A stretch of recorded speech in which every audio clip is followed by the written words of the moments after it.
There is a silence inside the Grand Canyon that does not just fall between the rocks it stands watch. It is not the quiet of empty space, but the hush of a library when the oldest book has been opened, the kind of quiet that feels like it is guarding something fragile. Beneath those endless red ramparts and the river's distant hiss, there are places no map will claim. Some are sealed in concrete. Some have had their coordinates scraped off like a name from a headstone. Others exist only in stories that refuse to die. Tonight, put on your headphones. Lock your doors. Because once you hear what the canyon has been trying not to say, you will never look at it the same way again. It began as a footnote that should have been lost. Page 7 of the Arizona Gazette, April 5, 1909. A modest headline, unsensational in tone, explorations in the Grand Canyon. The article named a man G.E. Kincaid, an experienced explorer, drifting down the Colorado in search of minerals. What he said he found was not even gold. High in the canyon wall, hundreds of feet above the river, he claimed he saw an opening, a man-hewn tunnel mouth angled like an eye, impossible to reach by accident. Inside, chambers arranged like a plan someone memorized long ago. Copper weapons and relics. Walls scratched with characters like hieroglyphs.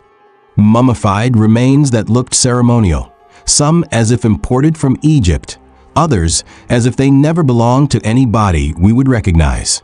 Kincaid said the Smithsonian funded the work. He even gave a name, Professor S. A. Jordan, allegedly supervising the analysis. The piece did not read like a hoax. It read like a field report. And then, as neatly as if a page were torn from time, it was gone. Ask the Smithsonian and you will get clean denials, no records, no shipments, no expedition logs, no Kincaid, no Jordan. Search the archives and you will find emptiness dressed as order. Try to hold that newspaper in your hands and you will discover something stranger. In multiple libraries, that issue's microfilm is missing. What remains are digital scans, copies of copies, like a voice re-recorded until consonants go soft. The story survives, but the paper resists preservation, as if the ink itself learned to fade in the right places. If this were a fable, it would end here with a shrug. But the canyon's memory is stubborn. Decades after the Gazette, hikers whispered about square openings in forbidden cliffs along the North Rim, seams that do not look natural. In the 1990s, a river guide snapped a photo of one such recess, crisp-edged and perched where no casual climber could step. 2 weeks later, his online archive was scrubbed, the image gone, his account deleted. Pull up the coordinates on satellite imagery and you will see a smooth, unblemished face of stone, as if the desert air learned Photoshop. Meanwhile, the region near Marble Canyon, where Kincaid claimed his entrance, remains closed under the vague umbrella of research and preservation. No papers published. No results shared. History leaves fingerprints in the strangest places. Early park maps from the 1920s scatter names across escarpments, like a code: Isis Temple, Tower of Ra, Buddha Cloister, Temple of Osiris.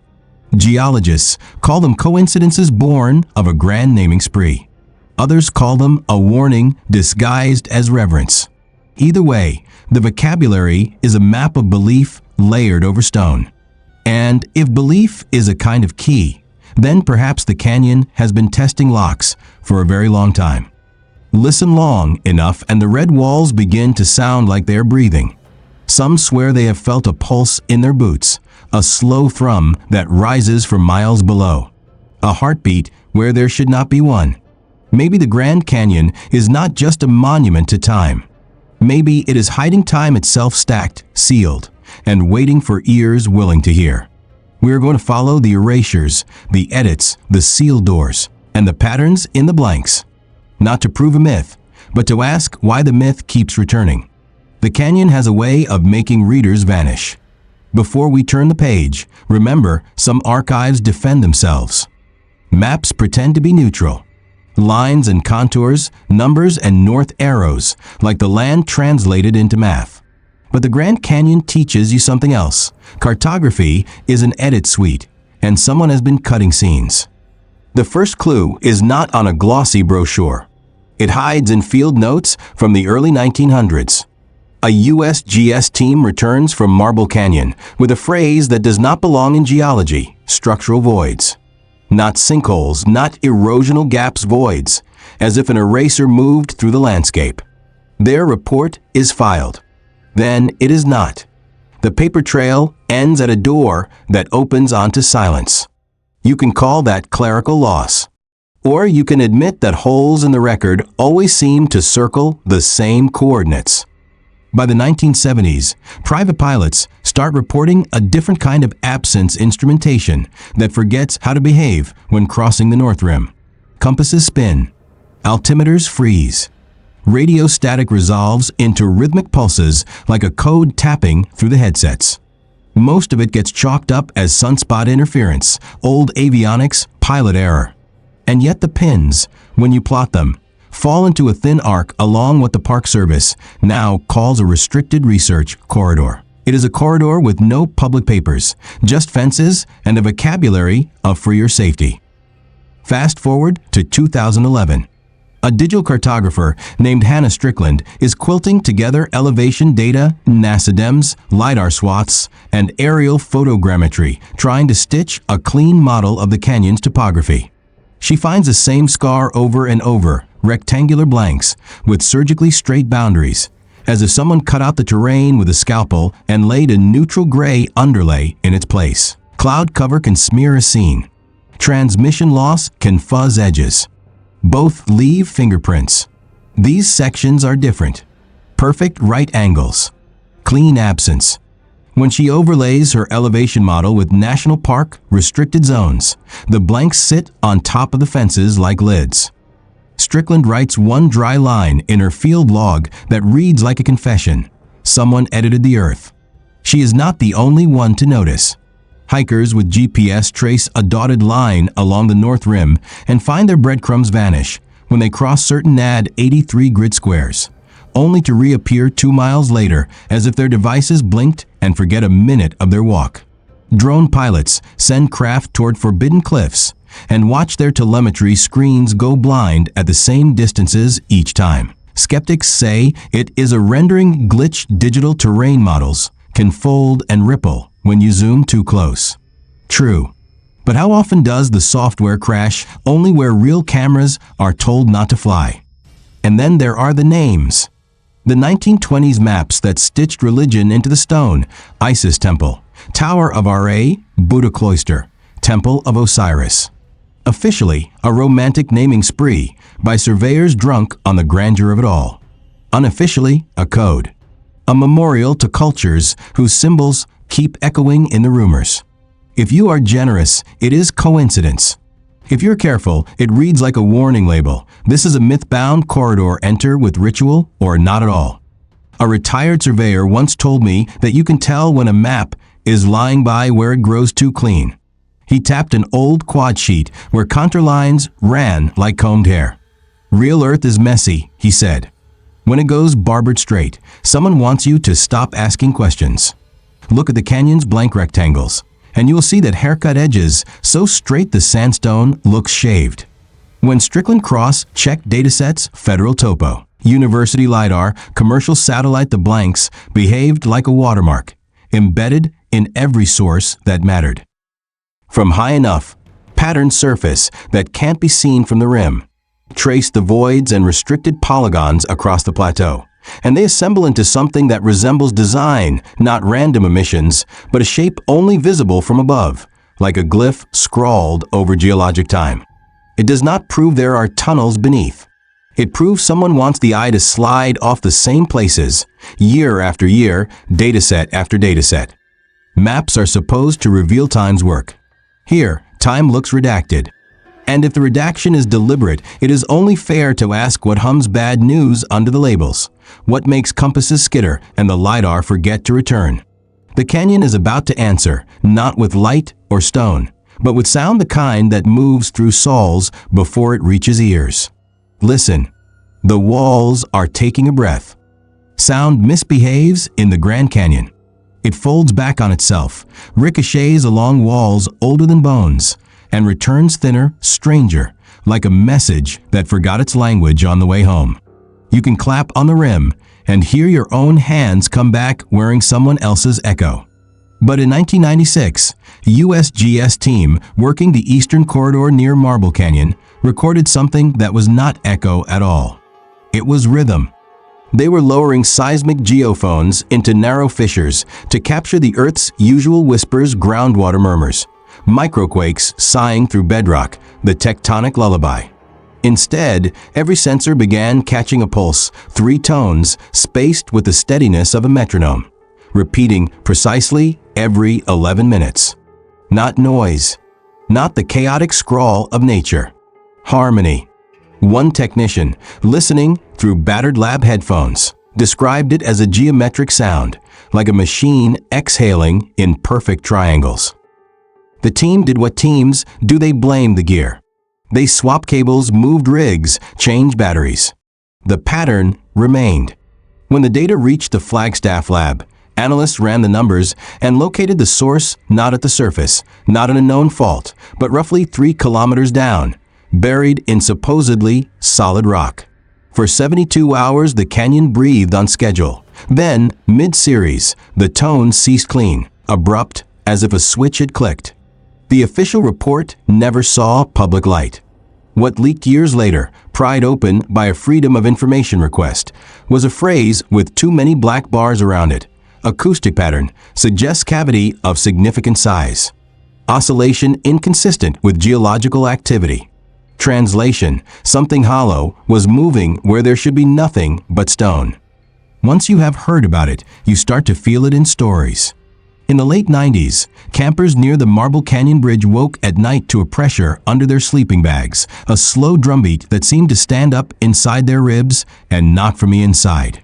By dawn, it would fade into the kind of nausea that does not exactly make you sick, just miscalibrated, like your body no longer agrees with gravity. A journalist from High Country News hauled a recorder into the dark and captured only static. Then 2 crisp knocks, like someone tapping the mic from well below the floor.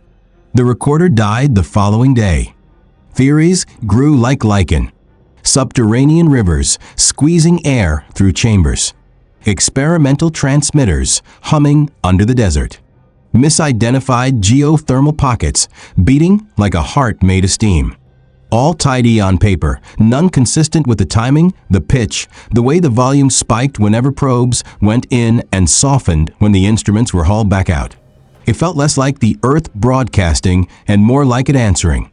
In 2012, a private acoustician named David Seeger returned with newer ears, wideband hydrophones, better filters, a patience born from a decade of not being believed. He captured a similar chorus. The intervals tightened to 7 minutes, the tones almost musical, like a chord held by a careful organist. When he tried to triangulate the origin, his software pointed to a patch of nothing, a smooth plateau with no listed coordinates, a place that does not exist on paper but does under your boots. Seeger never published. In an email later recovered, he wrote one line that reads like a confession or a warning. I think we are listening to something that was never meant to be woken. Ask a ranger, and you might get a shrug with a story tucked inside it. Some seasons the canyon seems to breathe louder, as if winter tightens the lungs of stone and summer lets them widen. Ask the Hopi elders, and you'll get a word that makes our instruments feel small Sipapuni, the emergence place, the door between worlds. To them, the tunnels the Gazette described were never tombs. They were arteries. Arteries move. So if the ground can keep time, something is keeping time with it. And if the pulse grows bolder when measured, if it leans closer to the microphone when we extend the cable, then maybe the canyon is not just an archive. It is an interlocutor. Somewhere behind concrete and clipped map tiles, the metronome keeps counting. The next people to hear it up close won't be technicians. They will be the ones who step too near a line that is not drawn. They will follow a path that does not exist. And some of them will not come back. The canyon takes people the way the ocean takes ships, quietly at first, with a routine that feels like weather. Every year, hikers step off the marked routes and vanish into its ribs of stone. Most are found by noon the next day, dehydrated, rattled, grateful. But along one unmarked path of rumor, laced through topo lines, disappearances collect like beads on the same string. Rangers won't print its name, but they say it anyway when the radios are off. Kincaid's Trail. Officially, no such trail exists. Unofficially, it shows itself only when the light slants right, a thin incision in the north rim that looks less like a path and more like a decision the rock once made and then tried to heal. The first disappearance tied to it came in the spring of 1989. Thomas Hale, a geology student with a neat field notebook and a habit of noting cloud types, radioed his supervisor near sundown. Found an opening in the wall, looks carved. I am going to take a quick look. The transmission clipped. Search teams found his pack 50 feet from a narrow ravine and a single boot print angled toward the cliff. No rope scars. No loose scree, no fall zone. Just the sense of someone stepping across a threshold no one else could see. Over the next 30 years, the pattern repeated with ritual stubbornness. 9 more hikers, all competent, all carrying GPS, winked out inside a 5-mile radius. In case after case, the devices lost signal hours early, as if the canyon had reached up and palmed the satellites. Later, when the data were retrieved, the final pings mapped into a neat geometry, a near-perfect semicircle that cupped the edge of a heavily restricted research zone like a hand guarding a secret. Accidents do not usually form arcs. In 2003, a ranger named Daniel Ruiz did what rules can't quite stop people from doing. He joined a night search with 2 volunteers, following the rumor instead of the route, chasing the last coordinates as they bent into darkness.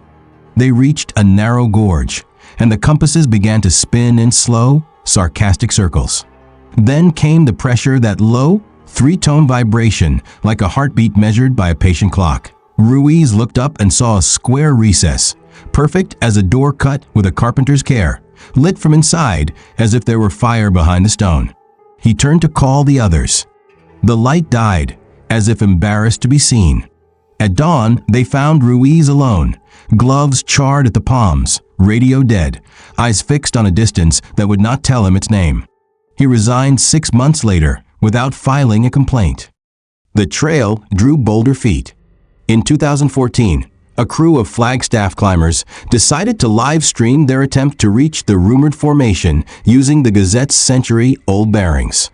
The feed showed wind, red geometry, the kind of laughter people make to keep courage pinned down.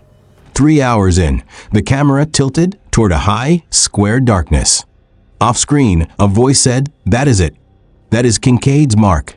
The frame went black. The stream ended as cleanly as a page torn along the perforation.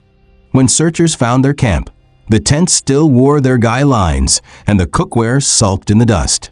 Inside one tent, the camera had been left recording. The last minute holds only static, and under the hiss, a pulse 3 tones repeating every 11 minutes, the old metronome keeping time for new listeners. In 2016, the Park Service closed the surrounding area permanently, citing geological instability and risk of collapse. In briefing rooms, even uttering the phrase "Kincaid's Trail" is discouraged, as if naming it conjures it. And still, each year, fresh prints appear in sand where no trail is supposed to be. People follow rumors the way moths follow porch light. Some locals say the canyon does not take you, it trades for you.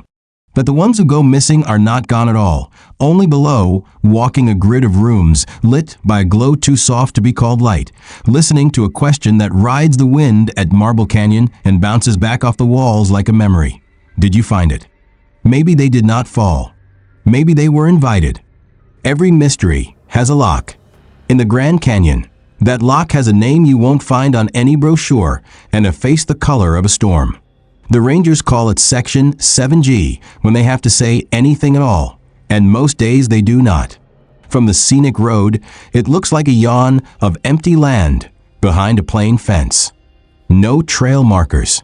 No friendly placard with a sketch of a condor. Just a chain-link perimeter interrupted by motion sensors and a rectangle of poured gray pressed tight against red stone A wall where the canyon grew a lid. The story you are allowed to hear begins in 1956 with stabilization. That is the word the archived paperwork uses, as if the rock had a bad ankle and someone built it a brace. Old aerial photographs grainy, sun-scalded show trucks without insignia nosing down a temporary road. Not park maintenance rigs, not contractors with logos. Military engineers by the stiff geometry of their convoy. Over several days, cranes swung and concrete fell like rain. When the pour hardened, the machines left and the road was erased. The file at the National Archives is thin and obedient, stabilization and containment south corridor. The contractor line is redacted. The signatures look like ghosts. If you smell the folder, yes, paper has a scent. It carries the dust of a room that does not like to be visited. Fill in the blank with whatever comforts you. Rangers who've patrolled the boundary will tell you the birds do not cross it. You can watch ravens draw a dark parenthesis in the sky and then bank away, as if the air itself has a taste they dislike.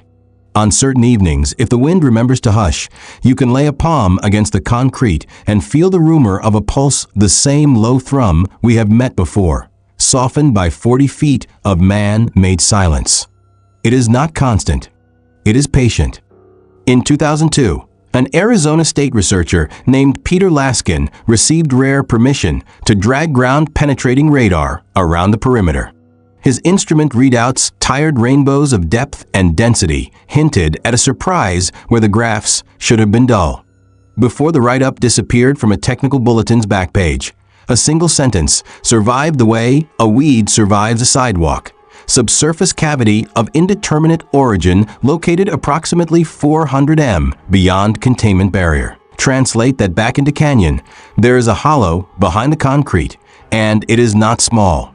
The bulletin was withdrawn within a month for methodological concerns.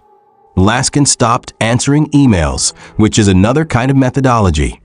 Pilots talk, too, especially the retired ones. A helicopter veteran who flew search and rescue in the 80s describes being briefed to route wide around the zone. Unstable air, they called it, a phrase that would be funny if his voice did not tighten when he said it. He has flown through monsoon tantrums that tried to slap the sky sideways. Nothing made his instruments scream like the invisible dome over 7G. He stopped arguing with the radio and learned to give the place a respectful berth, the way you tiptoe past a sleeping dog you do not know. Weather does what permits cannot.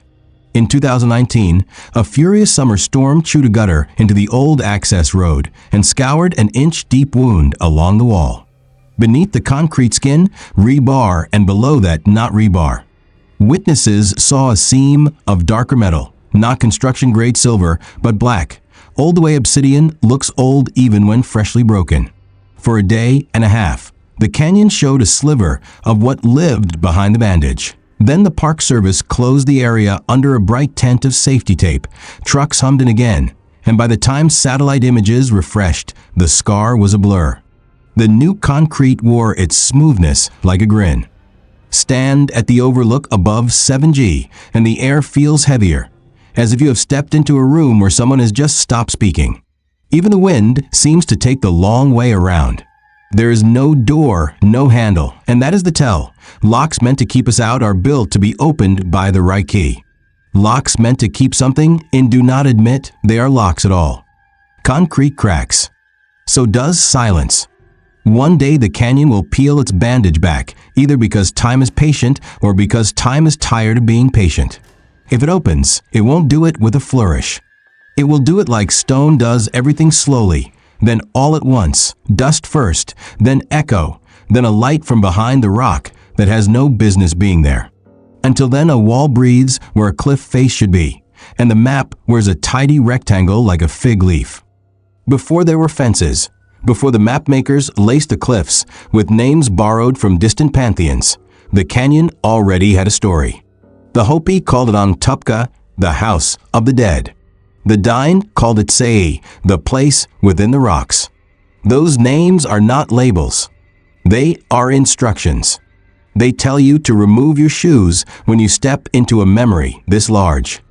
In those traditions, there is an axis around which the world turns, a doorway called Sipapuni, the emergence place.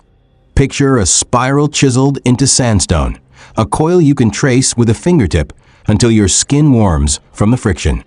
That spiral is not decoration. It is a map of a route our ancestors took when the last world ended. They climbed from below through a throat in the earth and arrived blinking in what we now call the fourth world. The story carries a clause modern maps keep forgetting. Doors swing both ways. So when Kincaid spoke of chambers and relics, the elders did not hear ruin or treasure. They heard anatomy. What they call tunnels, we call the veins of the mother. An elder told anthropologist Thomas Keel in a 1970s interview that survives on tapes with Cotton Softis. They are not empty. They move. And when people go where they should not, the earth closes behind them.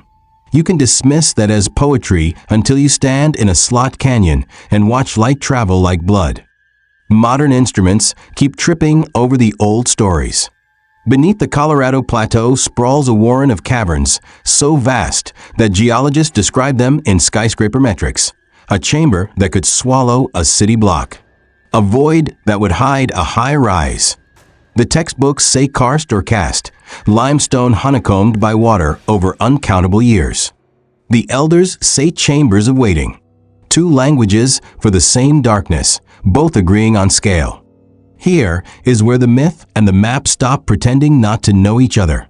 Draw a line through the oldest spiral petroglyphs linked to Sipapuni. Then overlay the polygons of today's restricted corridors. The alignments are too neat to feel casual, a backbone of do not enter running beneath the tourist routes like a second secret canyon. You can call it coincidence all the way to the fence. The fence won't argue.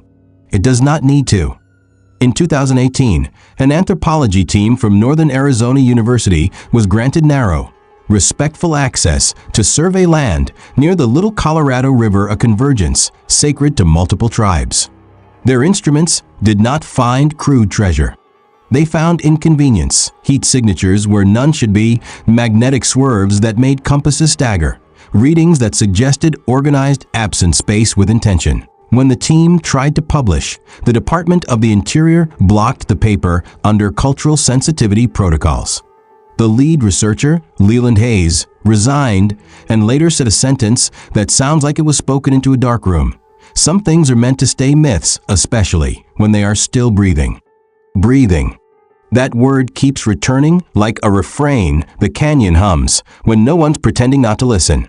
Locals near Marble Canyon talk about the returning breath of pressure underfoot that rides in on some years like weather. It is not loud.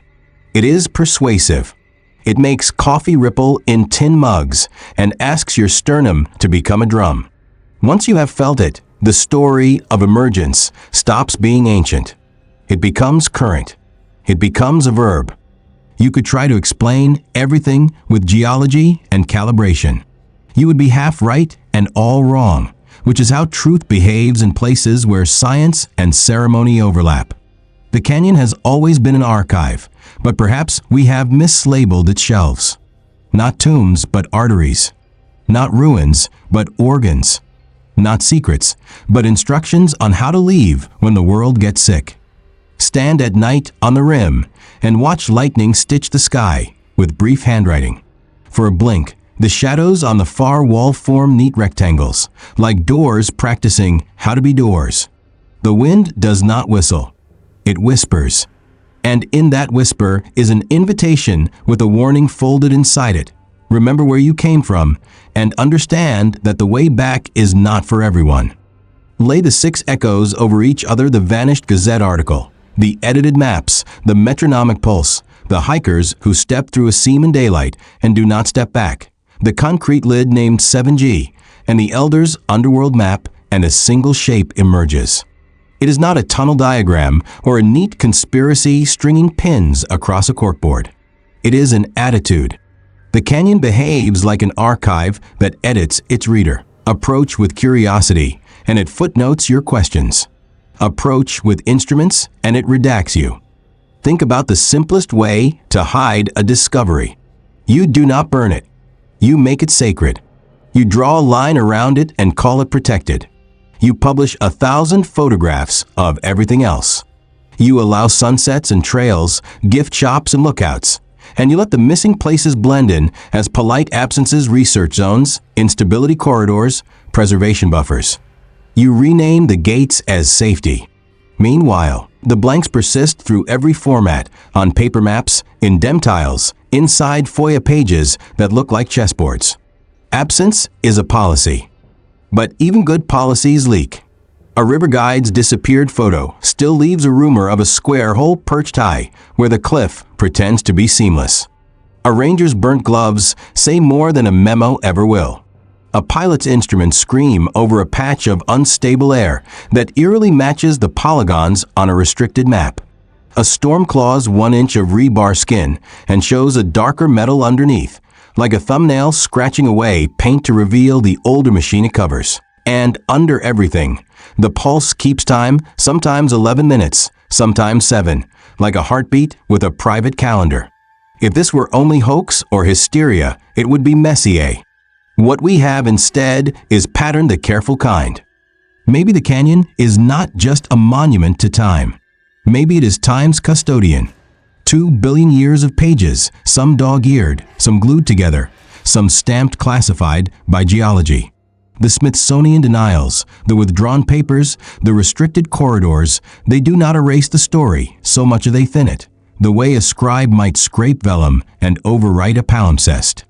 The older ink shines through when the light hits at an angle. Temple names on 1920s maps, spirals carved into stone, blank rectangles that align with ancient words for door. The trick is not finding proof. It is learning to read what survives the edits. If the canyon breathes, something below is listening. And if it answers when we place sensors, perhaps that says more about us than it does about what is underneath. We knock. It knocks back. Not every locked room wants to be opened. Some want to be left intact so that the building does not collapse. Concrete can be a prison. It can also be a bandage or a cork in a bottle that should not be uncorked while the room is still full of matches. Some things are meant to stay myths, the researcher said, especially when they are still breathing. That is not a surrender. It is a boundary. Here's the part we do not like to hear. Our species has a talent for asking the right question with the wrong appetite. We call unanswered spaces secrets when they might be instructions. The elders say the caves are arteries. Arteries carry life both ways. The hikers who vanish may not have fallen. They may have accepted an invitation none of us could read. It is not proof. It is a warning spoken softly. The canyon remembers. And sometimes memory remembers us back. If you have come this far, thank you. If one of these echoes stayed with you, tell us which and why. Tell us what you think waits behind the concrete and what should remain sealed. Because every map leaves something out, and every silence guards something we are not ready to meet. We build monuments to honor the past. We also build them to hide it. The Grand Canyon might be both at once an altar and a lock. Listen long enough, and you will hear it breathe.